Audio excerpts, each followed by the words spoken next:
Hello everyone, how are you? I hope you all must be fine.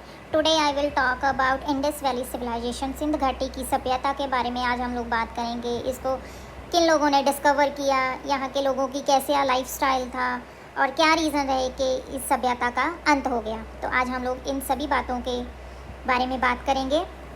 अगर video अच्छी लगे तो channel को like, share, comment and subscribe ज़रूर कीजिएगा और वीडियो को एंड तक ज़रूर देखिएगा, क्योंकि इस टॉपिक में आप लोगों को बहुत हेल्प मिलेगी। जो आने वाले कॉम्पिटिटिव एग्ज़ाम है, जो गवर्नमेंट जॉब के लिए अप्लाई कर रहे हैं, उनके लिए ये स्पेशल वीडियो है। सो स्टार्ट करते हैं। सिंध घाटी सभ्यता 20वीं सदी की शुरुआत तक इतिहासकारों की यह धारणा थी कि वैदिक सभ्यता भारत की प्राचीन सभ्यता है, लेकिन 20वीं सदी के तीसरे दशक में खोजे गए स्थलों से यह साबित हो गया कि वैदिक सभ्यता से भी पुरानी कोई सभ्यता है। इसे हड़प्पा सभ्यता या सिंध घाटी की सभ्यता के नाम से जाना जाता है, क्योंकि इसके प्रथम अवशेष हड़प्पा नामक स्थान से प्राप्त हुए थे तथा आरंभिक स्थलों से अधिकांश सिंध नदी के किनारे अवस्थित थे। रेडियो कार्बन C14 विश्लेषण पद्धति के द्वारा इस सभ्यता का मैच्योर फेज 2600 से लेकर 1900 ईस्वी पूर्व माना गया है। इस सभ्यता को प्रोटो हिस्टोरिक यानी कि पूर्व ऐतिहासिक अथवा कांसा ब्रोंज युग में रखा जा सकता है। इस सभ्यता के मुख्य निवासी द्रविड़ एवं भूमध्य सागरीय थे। सर्वप्रथम 1921 में राय बहादुर दयाराम साहनी ने हड़प्पा नामक स्थान पर इसके अवशेष खोजे थे। इसके बाद 1922 में रखाल दास बैनर्जी ने मोहनजोदड़ो की खोज की।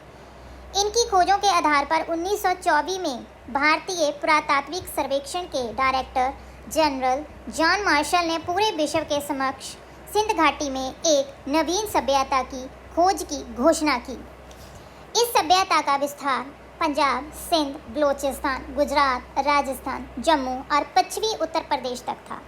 यह सभ्यता सिंध और पंजाब में परिपक्व हुई और वहां से यह दक्षिण और पूर्व की ओर फैली।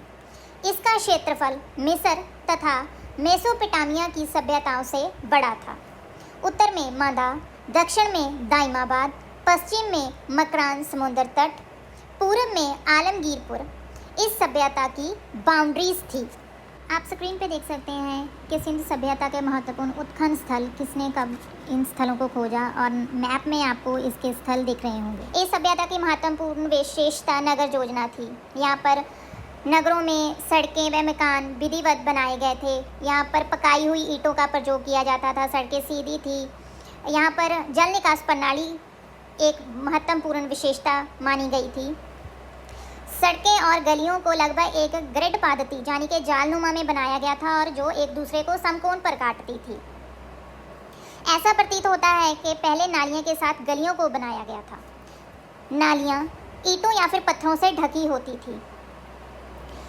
जो ईंटें पकाकर तैयार की जाती थी उसका निश्चित अनुपात था 4-2-1, यानी कि लंबाई, चौड़ाई, मोटाई। लंबाई 4, चौड़ाई 2 और मोटाई 1। घरों के दरवाजे और खिड़कियां सड़क की ओर ना खुलकर पीछे की ओर खुलते थे। स्नान घर भी यहाँ पर मिलते थे। यहाँ पर एक मोहनजोदड़ो में एक विशाल स्नान घर मिला जो 39 फीट यानी कि 11.8 मीटर लंबा, 23 फीट यानी कि 7.01 मीटर चौड़ा, 8 फीट यानी कि 2.43 मीटर गहरा था। यह एक रस्मी स्नान के लिए प्रयोग किया जाता था। यहाँ पर नगरों को 2 भागों में बांटा गया था, दुर्ग और निचला शहर। दुर्ग में खास इमारतें आती थी, जैसे कि धार्मिक इमारतें हो गई, कोई महत्वपूर्ण इमारत होगी, या फिर भोजन भंडार गृह हो गए, और निचले भाग में लोग रहते थे। अब चलते हैं इनके आर्थिक जीवन में। आर्थिक जीवन में इनका जो प्रमुख धंधा था वो था कृषि कर्म था, यानी कि खेती बाड़ी था। यहाँ पर लोग अपना खेती करके पेट भरते थे। ये लोग इतना अन्न को पैदा करते थे, इतना भोजन पैदा करते थे और उसका आयात निर्यात करते थे। यहाँ पर प्रमुख भोजन था गेहूँ और जौ। चावल की खेती के प्रयोग सिर्फ लोथल एवं रंगपुर, गुजरात से ही प्राप्त हुए हैं। यहाँ पर सिंध तथा उसकी सहायक नदियाँ हर साल उपजाऊ मिट्टी बहाकर लाती थी, जिसके द्वारा खेती संभव हुई। कालीबंगन से लकड़ी के हल्के प्रयोग के चिन्ह मिलते हैं। इसके अलावा यहाँ पर पशुपालन का भी विकास हुआ था। इसके अलावा ये लोग घोड़े, हाथी तथा गैंडे से भी परिचित थे।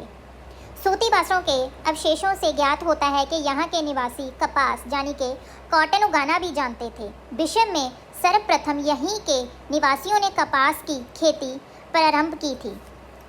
इस सभ्यता के लोगों की मोहरें एवं वस्तुएं पश्चिम एशिया में मिलती हैं।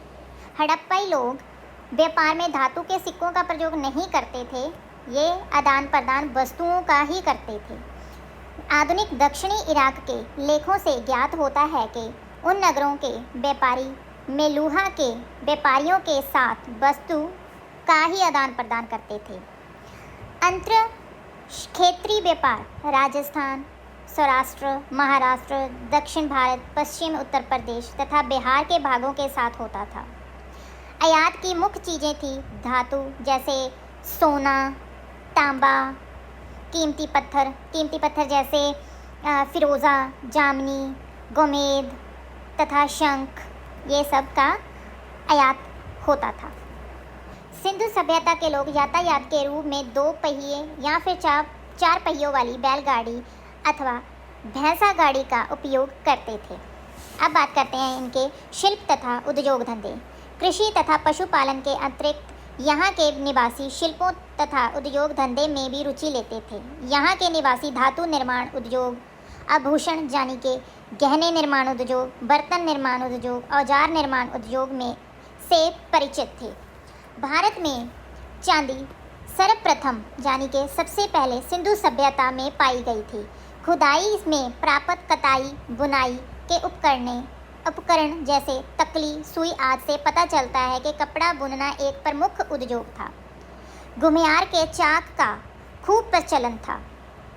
चाक पर मिट्टी के बर्तन बनाना, खिलौने बनाना, मुद्राओं का निर्माण करना, आभूषण का निर्माण करना कुछ अन्य प्रमुख उद्योग धंधे थे।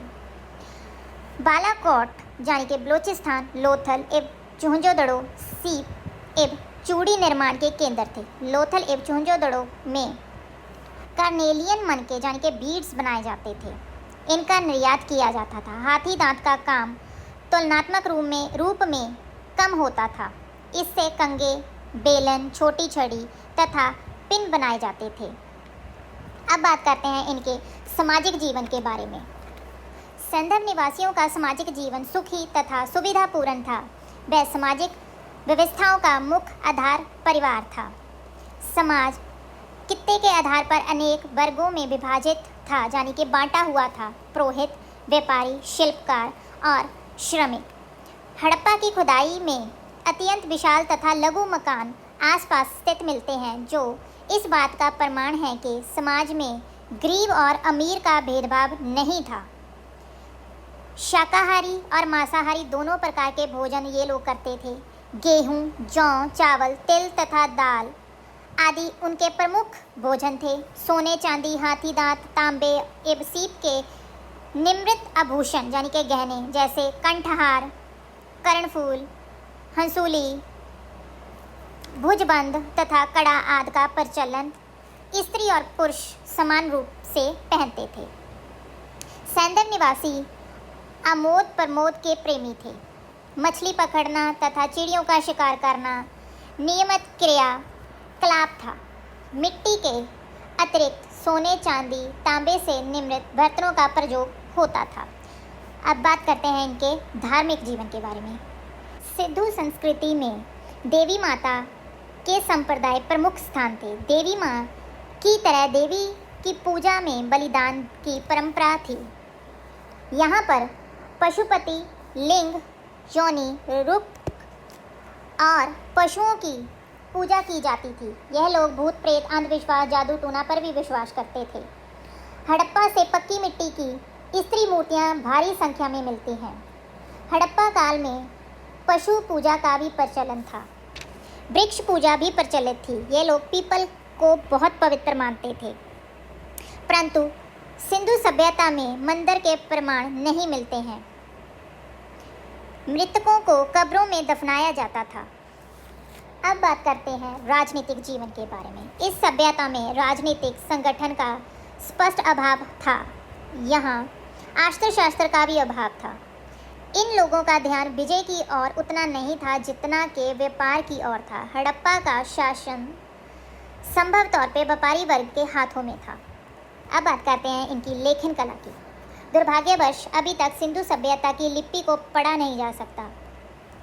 इस लिपि में कुल मिलाकर 600 तक प्रोटोग्राफिक हैं और चित्र के रूप में लिखा हर अक्षर किसी भाव या वस्तु का सूचक है। यह लिपि वर्णात्मक नहीं बल्कि पिक्टोग्राफिक है। यह लिपि प्रथम लाइन में दाएं से बाएं तथा द्वितीय लाइन में बाएं से दाएं लिखी गई है। अब बात करते हैं सभ्यता का अंत। यह सभ्यता तकरीबन 1000 साल रही। माना जाता है कि इसका अंत लगभग 1500 ईस्वी पूर्व तक हुआ। सिंधु सभ्यता अंदरूनी और बाहरी व्यापार के संतुलन पर आधारित थी। विभिन्न कारणों से यह संतुलन टूट गया और सभ्यता का पतन हो गया। इसके कारणों में इतिहासकारों की एक राय नहीं है। कुछ इतिहासकार बोल रहे हैं कि जलवायु परिवर्तन के कारण इस सभ्यता का पतन हुआ। कुछ बोल रहे हैं नदियों के जलमार्ग में परिवर्तन हुआ। कुछ बाढ़, सामाजिक ढांचे में बिखराव, भूकंप आदि ये सब कारण बताए जा रहे हैं। सिंधु सभ्यता के पतन का अर्थ सभ्यता की समापित ना होकर सभ्यता का रूप परिवर्तन है। बाद के काल में यह सभ्यता एक बार फिर नगरीय चरण से ग्रामीण चरण में पहुंच गई। अगर आपको ये वीडियो अच्छी लगे तो प्लीज़ चैनल को सब्सक्राइब कीजिएगा, कमेंट कीजिएगा, शेयर कीजिएगा एंड वीडियो को लाइक कीजिएगा। ये वीडियो आपको कॉम्पिटिटिव एग्ज़ाम में हेल्प करेगी और मिलते हैं किसी नेक्स्ट वीडियो के साथ। Thank you.